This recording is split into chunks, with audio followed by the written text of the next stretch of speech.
Ada seorang sahabat bernama Thauban. Ini Masya Allah. Thauban ini rajin sholat berjamaah, Pak. Sahabat Nabi, sangat soleh, rajin ibadahnya, dan tidak pernah meninggalkan ibadah di masjid. Dan posisinya selalu pojok kanan. Pojok kanan. Tapi niatnya bukan ingin mojok. Niatnya bagaimana saya bisa khusyuk ibadah dan tidak mengganggu orang. Karena biasanya posisi di pojok itu pada umumnya tidak banyak singgungan dengan orang lain. Tidak banyak singgungan dengan orang lain. Maka Masya Allah, maka ketika datang ibadah, ramai masjid dan sebagainya, sampai satu ketika, saya persingkat, dalam sholat subuh, beliau tidak datang. Ditunggu oleh Nabi. Sampai Nabi bertanya begini, kemana Thauban? Radhiyallahu ta'ala anhu. Kemana Thauban? Tidak ada yang tahu. Sampai ketahuan oleh Nabi itu. Jadi satu orang nggak datang aja, oleh Nabi ketahuan, di sepulang kemana nih? Nggak ada gitu.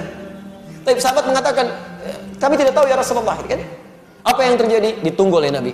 Saking seringnya sholat berjamaah, Nabi tidak ingin orang ini ketinggalan.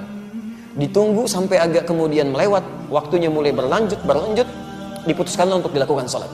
Ya, karena dikhawatirkan habis waktu subuhnya. Sholat ditunaikan, selesai menunaikan sholat, diputuskan untuk menengok sahabat tadi. Perhatikan, orang sering ke masjid, tidak ada di masjid, Nabi masih mengajak sahabat untuk menengok. Itulah jamaah. Anda tahu ketika menengok itu, ditelusuri jalan ke rumahnya, itu ternyata jarak yang ditempuh 3 jam. 3 jam.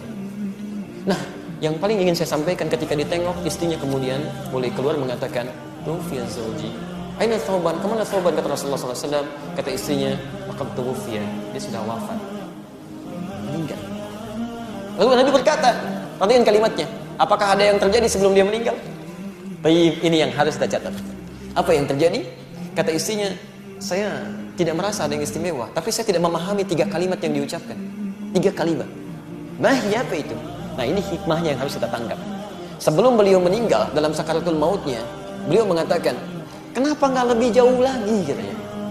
Kalimat pertama, saya tidak paham itu. Kalimat kedua, kenapa bukan yang baru, katanya kan? Kenapa bukan yang baru? Dan kalimat ketiga, kenapa tidak semuanya aja? Tapi Rasulullah SAW tersenyum, lantas menyampaikan, turun berita dari langit menyampaikan, teman-teman sekalian, ketika Thauban mengatakan kenapa tidak lebih jauh lagi, kita mesti pahami, sebelum seseorang meninggal dunia dalam sakaratul mautnya, itu akan ditampakkan keadaan amalnya. Nah, ini ditampakkan bahwa ketika beliau berangkat ke masjid itu ditampakkan pahala-pahala kebaikannya. Maka dia katakan, ya Allah, kenapa nggak lebih jauh lagi masjidnya? Sehingga ketika saya jalan itu mendapatkan lebih daripada itu. Bukankah langkah pertamanya mengangkat derajat di sisi Allah? Langkah keduanya menggugurkan dosa yang di bawah. Masjidnya tempatnya 25 lebih bagus daripada tempat biasa. Yang satu keduanya 500 tahun, dua ketiganya 500 tahun, tiga keempatnya 500 tahun. Kata sahabat Thauban, ya Allah, kenapa nggak lebih jauh lagi? Yang kedua, ternyata ketika musim dingin beliau berjalan, beliau menggunakan pakaian double. Yang paling dalam itu pakaian barunya, yang luar pakaian lamanya. Di jalan bertemu dengan seorang kedinginan, maka dilepaskanlah pakaian yang luar yang lamanya, dipakaikan pada orang tadi supaya tidak kedinginan. Ketika ditampakkan pahalanya, beliau berkata, ya Allah, kenapa bukan yang baru yang dulu saya pernah berikan? Kenapa bukan yang baru? Allahu Akbar. Dan terakhir mengatakan, kenapa bukan semuanya? Karena beliau terbiasa bersedekah pada orang, memberikan kebaikan-kebaikan, kadang-kadang berbagi dengan orang lain. Ketika ditampakkan pahalanya, Allah, kenapa nggak semuanya aja dulu saya kerjakan? Ada penyesalan dalam jiwanya.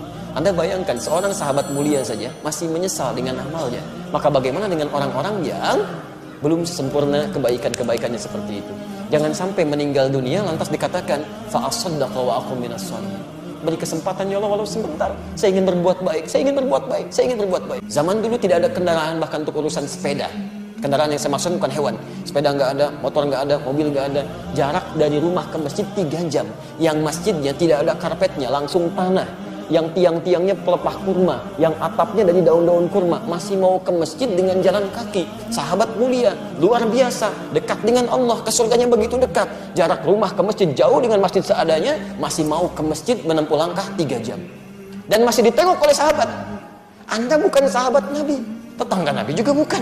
Masya Allah, surga belum jelas sampai hari ini. Kan hisab masih menegangkan, amalan berantakan, kurang apa lagi?